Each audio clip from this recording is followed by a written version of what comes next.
আসলে কি জানেন, আপনি যদি মেয়েকে কিছু দেন তাহলে আপনি মেয়ের কাছ থেকে রিটার্ন কিছু চান না বা আশা করেন না। মেয়ে সুখে থাকলে আপনিও সুখী। আপনি কখনো এটা তুলনা করেন না যে আপনার মেয়ে আপনার চেয়ে কত ভালো বা সুখে আছে। আপনার মেয়ে যদি আপনার চেয়ে 10 গুণ সুখে থাকে, ভালো থাকে, আপনি সেটা দেখে 10 গুণ খুশি হন। আপনার মেয়ের জীবনে সমস্যা আসলেই সেটাকে নিজের সমস্যা মনে করেন। মেয়ে সুখী না হলে আপনিও দুঃখী হন। সামর্থ্যের বাইরে গিয়েও মেয়েকে জামাইকে সাহায্য করেন, বিপদে পাশে দাঁড়ান। অন্যদিকে ছেলের পিছনে যত খরচা করেন আর ভাবেন যে একটা সময় ছেলে এর বিনিময়ে কিছু দেবে, অনেক সময় দাবিও করেন, মনেও করিয়ে দেন যে তোর পেছনে এত খরচা করেছি। ছেলের বিয়ে দিয়ে ছেলেকে পর ভাবতে শুরু করেন। ছেলে বিয়ে করলে বাবা মায়ের ছেলের প্রতি একটা এমন মানসিকতা হয় যে মনে মনে ভেবে নেয় যে বিয়ে করেছিস, তোর সমস্যা তোর, তোকেই এর সমাধান করতে হবে।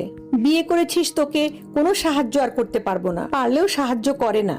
অন্যদিকে মেয়েকে সাহায্য করার জন্য রেডি থাকে, সামর্থ্যের বাইরে গিয়েও করে। ছেলের বউ কতটা সুখে আছে সেটা নিজেদের সঙ্গে তুলনা করে। ছেলের বিবাহিত জীবনের সুখ কতজন সহ্য করতে পারে? ছেলের বিপদে ছেলেকে একা করেন, কিন্তু ছেলের বেশি সুখ হলে আবার তার ভাগও চান। আসলে মেয়ের কাছ থেকে কিছু আশা করেন না, কোনো দায়িত্ব আরোপ করেন না। তাই মেয়ে যদি 5%ও কিছু দেয়, আপনি ভাবেন মেয়ে আপনার কথা অনেক ভাবে। আর এদিকে ছেলের উপর 100% দায়িত্ব, অনেক কিছু আশা করেন। এখন ছেলে সেটা দিতে না পারলে অথবা 70 থেকে 80% দায়িত্ব পালন করতে পারলেও যেটুকু পারছে না সেটুকু ভেবেই ভাবেন যে ছেলে অনেক খারাপ। মেয়ের পড়াশোনার পর বিয়েতে 10 লক্ষ টাকা দিতে হলেও কি মেয়েকে পরে বলে যে তোর জন্য এত খরচা করেছি?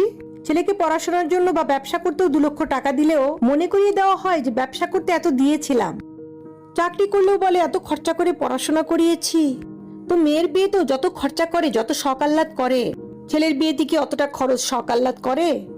আচ্ছা বলেন তো, মেয়ের জামাইকে যতটা সম্মান, গুরুত্ব, ভালোবাসা দেয়, ছেলের বউকেও কি এতটা সম্মান, গুরুত্ব, ভালোবাসা দেয়? মেয়ের বাচ্চাদের যতটা ভালোবাসে ছেলের বাচ্চাদেরকেও কি ততটা ভালোবাসা দেয়?